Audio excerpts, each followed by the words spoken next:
গোপালগঞ্জ সদর উপজেলার গোপীনাথপুরে ৬টি যানবাহনের সংঘর্ষে এক পুলিশ সদস্য সহ ২ জন নিহত হয়েছেন। আহত হয়েছেন আর অন্তত ২০ জন। ঘটনাস্থলে আছেন গোপালগঞ্জ প্রতিনিধি সজীব বিশ্বাস। যুক্ত হচ্ছে তার সঙ্গে। সজীব, দুর্ঘটনার কারণ জানতে পেরেছেন কিনা? যারা আহত হয়েছে তাদেরকে হাসপাতালে নেওয়া হয়েছে কিনা? যারা নিহত হয়েছেন তাদের পরিচয় শনাক্ত করা গিয়েছে কিনা? সব মিলিয়ে জানাবেন।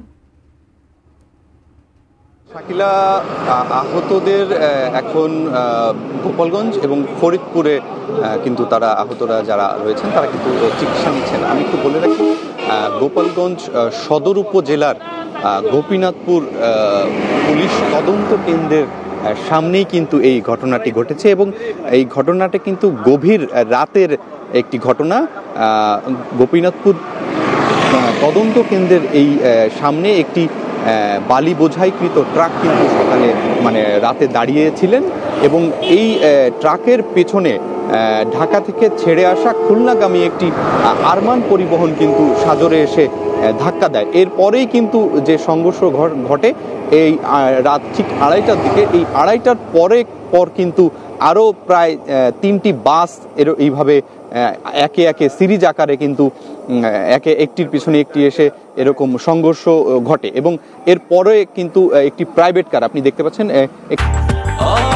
ব্রেকফাস্ট, টিফিন কিংবা স্ন্যাক টাইমে মজাদার আয়োজন মানে অল টাইম ব্রেড। একটি প্রাইভেট কার কিন্তু এখনো সেই ঘটনাস্থলে পড়ে রয়েছেন এবং আমরা পুলিশ এবং স্থানীয়দের সূত্রে জানতে পেরেছি যে প্রায় ১ থেকে ১.৫ ঘন্টা কিন্তু এই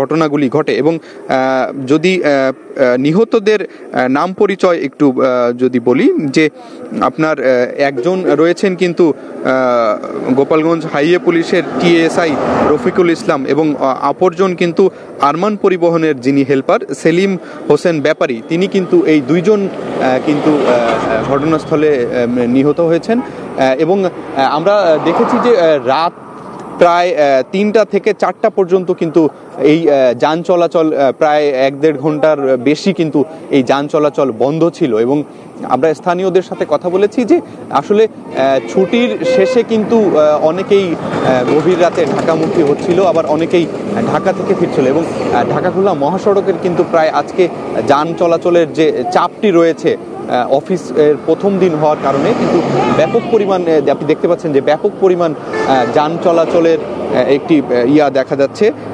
সড়কে কিন্তু খুব বেশি প্রেসার রয়েছে গাড়ির এবং আমরা আরও সকালে শুনেছি যে এই যারা আহত হয়েছেন তাদের মধ্যে আহতের সংখ্যা কিন্তু আরও বেশি ছিলেন এবং উদ্ধার কাজে কিন্তু ফায়ার সার্ভিস, সেনাবাহিনী, পুলিশ একত্রিত হয়ে কিন্তু তারা এই উদ্ধার কাজ করেছেন এবং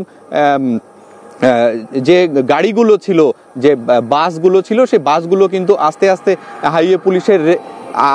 হাইওয়ে পুলিশের রেকার দিয়ে কিন্তু সেইগুলোকে রাস্তা থেকে অপসারণ করানো হয়েছে যাতে যান চলাচল স্বাভাবিক হয়। তো এই ছিল আমার কাছ থেকে গোপালগঞ্জের সড়ক দুর্ঘটনার সর্বশেষ